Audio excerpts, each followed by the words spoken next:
I'm here with legendary director Don Coscarelli. Yes, absolutely. As far as I'm concerned, you're a legend in my life. The man behind none other than Phantasm, Bubba Ho-tep, and most recently John Dies at the End, which is personally my favorite film that you've made so far. Seriously? Yeah, I absolutely loved it. Very flattering. So Thank I have a question.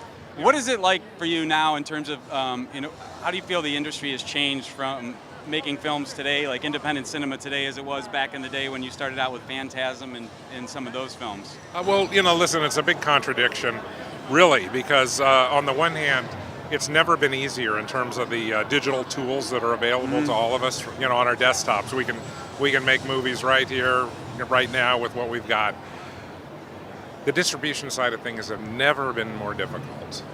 Sometimes I look back on the days when Phantasm was released decades ago. It was actually easier to get an independent film into the theater back then. So, being a big supporter myself of independent films and independent filmmakers, I wish I had some better news. It's a tough time to break in. But that's not to say that there aren't some visionary young directors watching this right now on their computers, and they're thinking, I can make movies better than that guy. And the truth is, they probably can't. So go out and make them. And I don't know. I don't know about that, but for sure.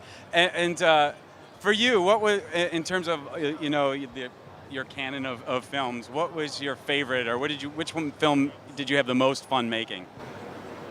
I think look, making movies, you read all these stories in the press about, we had a 40-day shoot and it was such a struggle and stuff. Making movies is fun. I mean, it's hard work at times, but generally it's a lot of good times. I have made so many wonderful lifelong friends out of making these movies. Look, I'm resigned to the fact that my tombstone will read the guy who made Phantasm. I have no choice in that matter. So I always have to defer to that movie. It was the first real successful film I ever had. I made it at a young age with some really great actors and friends, and it's a memorable time for me. Well, you've managed to retain your voice as a filmmaker and you haven't jumped into the foray of big, giant, huge blockbuster films. You continue to make really interesting.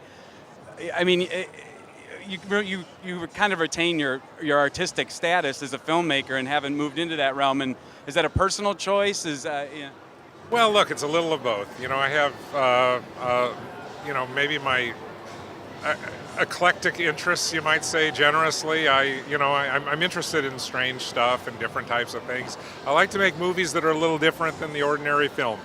Some folks might think that my movies might be peculiar a little bit, but others really embrace it. So I appreciate the support, no question. Look, I'd love to have $100 million to make a movie someday, and with help from above one day, maybe that's possible. But it's satisfying if you can connect with an audience, and which is once again another lesson to the aspiring filmmakers out there: is if you can really make something that you believe in, folks will find it and watch it. Right, absolutely. Okay, one last question, and I'll let you get back to doing what you're doing here. But Bubba Nosferatu, will it ever happen? And on top of that, what are you looking at right now in terms of ongoing or upcoming projects? Well, here's the thing. Bubba Ho-tep was one of the great experiences of my life, working with some magnificent collaborators. Awesome movie. Ossie Davis, may he rest in peace, and of course the iconic Bruce Campbell and the great Joe Lansdale. Never say never. Elvis is eternal.